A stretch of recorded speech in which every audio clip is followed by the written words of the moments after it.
বনের গভীরে সন্ধ্যা নামছে। সূর্যের শেষ আলো গাছের পাতার ফাঁক দিয়ে পড়ে এক তরুণের মুখে। চোখ দুটো স্থির, অথচ ভেতরে আগুন জ্বলছে। সে একলব্য। আজ তার হাতে ধনুক নেই, কিন্তু হৃদয়ে আছে এমন এক প্রতিজ্ঞা যা যুদ্ধের চেয়েও ভয়ঙ্কর। এই গল্পটা শুধু একটা পুরাণের কাহিনী নয়, এটা আমাদের সমাজের আয়নায় দেখা এক তিক্ত সত্য, যেখানে প্রতিভা জন্মের কাছে হেরে যায়, যেখানে যোগ্যতা বংশের কাছে মাথা নত করে। একলব্যের গল্প আজও প্রাসঙ্গিক, কারণ আজও আমাদের চারপাশে অসংখ্য একলব্য জন্ম নিচ্ছে।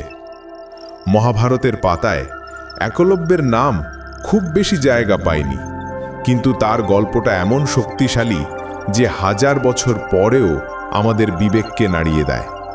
একটা নিষাদ বালক, যার কোনো রাজকীয় পরিচয় নেই, কোনো উঁচু বংশের গর্ব নেই, আছে শুধু একটা স্বপ্ন, ধনুর্বিদ্যায় পারদর্শী হওয়ার। গুরু যার ছায়া, শিষ্য তার আত্মা। একলব্য কখনো দ্রোণাচার্যের প্রত্যক্ষ শিষ্য ছিল না, পৃথিবী তাই বলে। কিন্তু একলব্য জানত, গুরুর জন্য শিষ্যের স্বীকৃতি লাগে না, লাগে শ্রদ্ধা।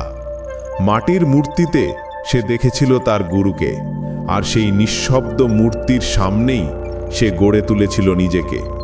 ধনুকের টান, তীরের নিশানা, নিঃশ্বাসের নিয়ন্ত্রণ, সব কিছু। কি অদ্ভুত ব্যাপার! যখন অর্জুন রাজসভায় শ্রেষ্ঠ, একলব্য তখন বনে একা, কিন্তু দক্ষতায় অতুলনীয়। প্রতিদিন ভোরে উঠে গুরুর মূর্তির সামনে প্রণাম করে তারপর অনুশীলন। কোনো রাজকীয় সুবিধা নেই, কোনো দামি অস্ত্র নেই, আছে শুধু অদম্য ইচ্ছাশক্তি আর নিরলস পরিশ্রম। একলব্য প্রমাণ করেছিল যে প্রতিভার জন্য রাজপ্রাসাদ লাগে না, লাগে শুধু সংকল্প। কিন্তু নিয়তি অন্য পরিকল্পনা করেছিল। দ্রোণাচার্য সেদিন অবাক হয়েছিলেন। একজন অজ্ঞাত বালক কিভাবে অর্জুনের সমকক্ষ হয়? কিভাবে সম্ভব যে একটা ছেলে, যার কোনো প্রাতিষ্ঠানিক শিক্ষা নেই, সে এত দুঃখ হয়ে উঠল? উত্তরটা সহজ ছিল। সে রাজপুত্র নয়, সে নিষাদ। আহ, কি নিষ্ঠুর এই সমাজ! একলব্যের দুঃখতা দেখে দ্রোণাচার্যের প্রথমে গর্ব হওয়ার কথা ছিল, কারণ একলব্য তো তাকেই গুরু মেনে এই পর্যায়ে পৌঁছেছে। কিন্তু না, সমাজের নিয়ম অন্য কথা বলে। অর্জুনকে শ্রেষ্ঠ ধনুর্ধর বানানোর প্রতিশ্রুতি দিয়েছেন দ্রোণাচার্য, আর একলব্যের অস্তিত্ব সেই প্রতিশ্রুতির পথে বাধা। তাই গুরু দক্ষিণা চাওয়া হলো, শিষ্যের ডান হাতের বুড়ো আঙুল। কি নিষ্ঠুর দাবি! একজন ধনুর্ধরের কাছে তার বুড়ো আঙুল মানে তার সমস্ত পরিচয়, তার সমস্ত স্বপ্ন। কিন্তু একলব্য প্রশ্ন করেনি, অভিযোগ করেনি, চোখের জল ফেলেনি। সে শুধু হাসল আর নিজের তীর ছোড়ার শক্তিটুকু কেটে দিল। সেই মুহূর্তটা কল্পনা করুন, একটা তরুণ যার সমস্ত জীবন ঘুরে আছে ধনুর্বিদ্যাকে কেন্দ্র করে, সে নিজের হাতেই নিজের স্বপ্নকে শেষ করে দিচ্ছে। কোনো দ্বিধা নেই, কোনো অনুযোগ নেই, শুধু গুরুর আদেশ পালন। রক্ত পড়ল মাটিতে, কিন্তু সেই রক্তে জন্ম নিল ইতিহাসের এক নীরব অভিশাপ।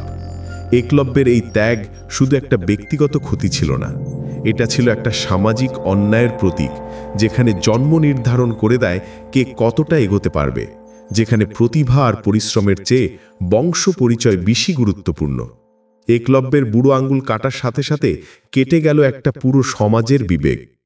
কিন্তু একলব্যের গল্প এখানেই শেষ নয়। প্রতিশোধ যা অস্ত্রে নয়, নিয়তিতে।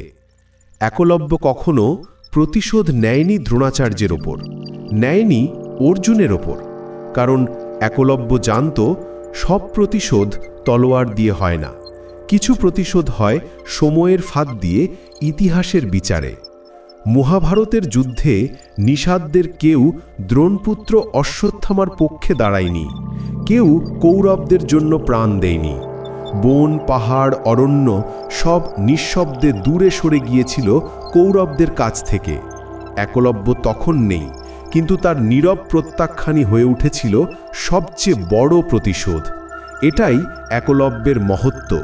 সে বুঝেছিল যে কিছু যুদ্ধ রণক্ষেত্রে জেতা যায় না, সেগুলো জিততে হয় মানুষের হৃদয়ে, বিবেকে। একলব্যের নীরব ত্যাগ এমন একটা বার্তা দিয়ে গেল যা হাজার বছর পরেও প্রাসঙ্গিক।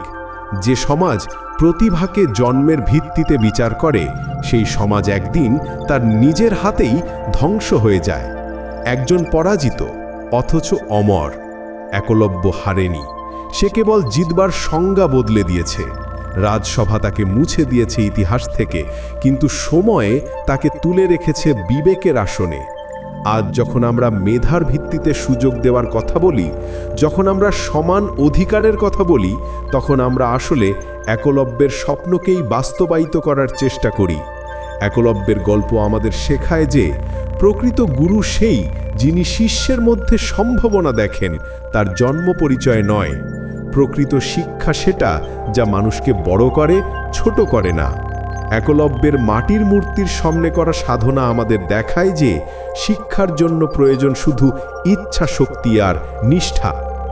আজও যখন প্রতিভা বংশ দেখে মাপা হয়, যখন যোগ্যতা জন্মের কাছে হেরে যায়, তখন একলব্য আবার জন্ম নেয়, নিঃশব্দে, রক্তপাত ছাড়া, কিন্তু ভয়ঙ্করভাবে সত্য।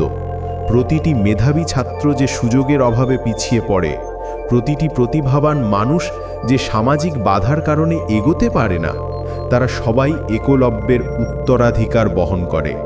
একলব্যের নীরব প্রতিশোধ আজও চলমান। প্রতিবার যখন কোনো অন্যায় হয়, প্রতিবার যখন যোগ্যতাকে অবহেলা করা হয়, তখন সমাজের গভীরে একটা নীরব প্রতিবাদ জন্ম নেয়। সেই প্রতিবাদ হয়তো সাথে সাথে দৃশ্যমান হয় না, কিন্তু সময়ের সাথে সাথে তা একটা বিপ্লবের রূপ নেয়। একলব্যের গল্প শেষ হয়ে গেছে, কিন্তু তার বার্তা আজও প্রাসঙ্গিক।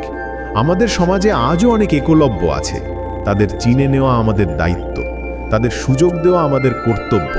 কারণ একটা সমাজ তখনই এগিয়ে যায় যখন সে তার সব সন্তানের প্রতিভাকে সমান গুরুত্ব দেয়, তাদের জন্ম পরিচয় নির্বিশেষে।